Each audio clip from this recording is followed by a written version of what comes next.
ભારત દેશના યશસ્વી વડાપ્રધાન નરેન્દ્ર મોદીના 75મા જન્મદિવસ નિમિત્તે અમૂલ ફેડરેશનમાં આવતી ડેરીઓના દૂધ ઉત્પાદક બહેનોએ આજે દેશના વડાપ્રધાનને શુભેચ્છા પાઠવતા અને તેમને આપેલ અસંખ્ય લાભો જેવા કે આયુષ્યમાન કાર્ડ, ઉજ્જવલા યોજના, નળ સે જળ, નારી શક્તિ, હર ઘર શૌચાલય જેવી અનેક યોજનાઓ થકી જે લાભ મળ્યો છે તે નિમિત્તે તેમનો આભાર વ્યક્ત કરતા 51 લાખ કરતાં પણ વધારે પોસ્ટકાર્ડ લખીને તેમના દીર્ઘાયુ અને સ્વાસ્થ્ય સારું રહે તેવી ભગવાનને પ્રાર્થના કરીને જન્મદિવસની શુભેચ્છાઓ પાઠવી હતી। આ પ્રસંગે દૂધસાગર ડેરી અને અમૂલ ફેડરેશનના ચેરમેન અશોકભાઈ ચૌધરીએ ભારત દેશના વડાપ્રધાન નરેન્દ્રભાઈ મોદીને તેમના દીર્ઘાયુ અને સ્વાસ્થ્ય માટે ભગવાનને પ્રાર્થના કરી। ચેરમેને કહ્યું કે વડાપ્રધાન નરેન્દ્રભાઈ મોદી છેવાડાના માનવી સુધી ચિંતા કરીને કામ કરી રહ્યા છે, તેમની યોજનાઓ થકી લોકોને લાભ મળી રહ્યો છે।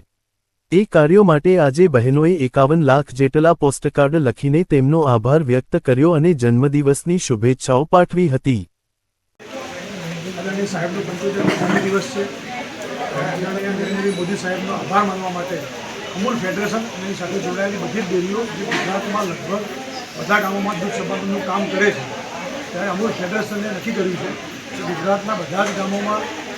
આ પ્રકારે કાર્યક્રમ થાય અને બધી બહેનો મોદી સાહેબે જે પણ એમના જીવનમાં બદલાવ આવે એના માટે જે પણ સારા કામો કર્યા છે અને ગામનું સમૃદ્ધ થાય, પશુપાલક સમૃદ્ધ થાય એ માટે સાહેબ જે કામ કરી રહ્યા છે એના માટે એમનો આભાર માનવા માટે અમૂલ ફેડરેશનની બધી જ ડેરીઓ આ પ્રકારનો કાર્યક્રમ ચાલુ કર્યો છે અને ગુજરાતના તમામ ગામોમાંથી આ પ્રમાણે પોસ્ટકાર્ડ લખી અને સાહેબનો આભાર માનવાનો કાર્યક્રમ કર્યો છે। આની અંદર ઓછામાં ઓછા 51 લાખ પોસ્ટકાર્ડ લખી અને ગુજરાતની બધી જ ડેરીઓ આ પ્રમાણે સાહેબનો આભાર માનવા માટેનો આ પોસ્ટકાર્ડનો કાર્યક્રમ યોજવા જઈ રહી છે અને બધી જ બહેનો સાહેબનો હૃદયપૂર્વક આભાર માની અને સાહેબને ભગવાન દીર્ઘાયુ આપે અને સારી તંદુરસ્તી આપે અને હજુ પણ તેઓ દેશ માટે અને બહેનો માટે, પશુપાલકો માટે કામ કરતા રહે એ માટેની શુભકામનાઓ પાઠવવા માટેનો આ કાર્યક્રમ યોજાય। બીજા આવા જ સમાચાર જોવા માટે અમારી ચેનલને સબસ્ક્રાઇબ કરો, બેલ આઇકોન બટન દબાવો, લાઇક કરો અને શેર કરો। સબસ્ક્રાઇબ કરો, બેલ આઇકોન બટન દબાવો, લાઇક કરો અને શેર કરો।